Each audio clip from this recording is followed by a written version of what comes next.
और अब खबरें लाल आतंक से जुड़ी हुई। छत्तीसगढ़ के बस्तर में डीआरजी के जवानों ने एनकाउंटर में 27 नक्सलियों को मार गिराया, जिसे अब जिला मुख्यालय लेकर आया गया। यह नक्सलियों के खिलाफ सुरक्षा बलों की एक बड़ी जीत दर्ज है। बताते चले कि इस ऑपरेशन में 1.5 करोड़ का इनामी टॉप माओवादी नेता बसव राजू भी ढेर कर दिया गया है। मारे गए सभी नक्सलियों के शवों को हेलीकॉप्टर के माध्यम से नारायणपुर जिला मुख्यालय लाया गया है, जहां सुरक्षा एजेंसियों के वरिष्ठ अधिकारी मौजूद रहे। इस दौरान नक्सलियों के पास से भारी मात्रा में हथियार भी बरामद किए गए, जिसे जिला मुख्यालय में ही प्रदर्शित किया गया।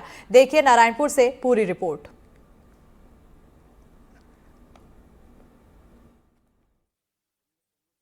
कि किस तरह के हथियार बरामद हुए हैं। मोर्टार हैं कई सारे जो दागने के काम दागने के लिए नक्सली यूज़ करते हैं।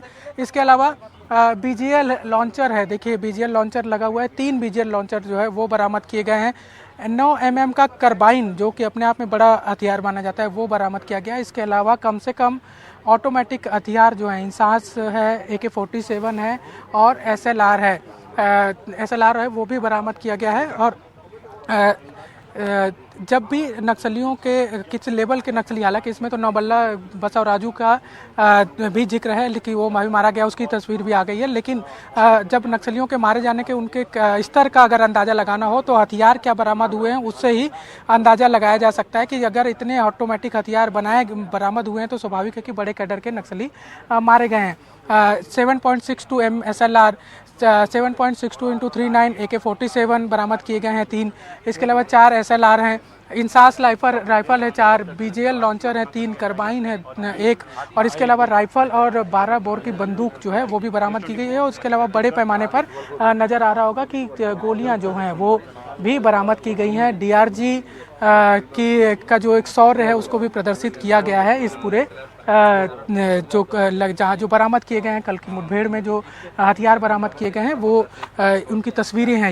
ये तस्वीरें बता रही हैं कि किस तरह से जवानों ने, डीआरजी के जवानों ने इतिहास रचा है नक्सल समस्या के खिलाफ। कुछ और तस्वीरें भी हैं, मैं प्रवीण से कहूँगा कि साथ में अगर वो नक्सलियों के जो शव रखे हुए हैं वो तस्वीरें भी हम आपको दिखाते हैं।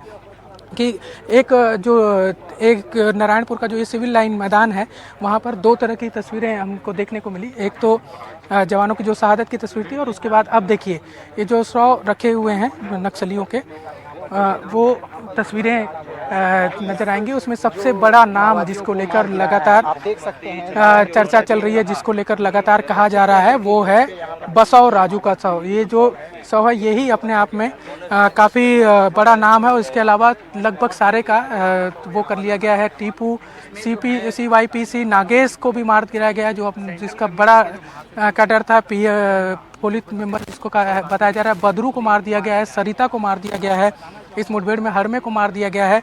इसके अलावा राजेश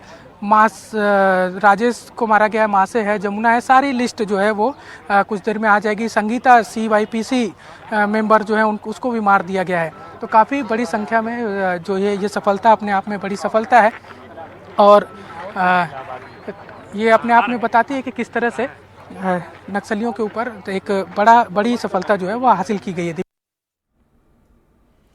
नक्सलियों से मुठभेड़ पर छत्तीसगढ़ के डीजीपी अरुण देव गौतम ने कहा कि छत्तीसगढ़ में माओवाद के खिलाफ लड़ाई में ये पड़ाव है। छत्तीसगढ़ पुलिस को बड़ी सफलता मिली है।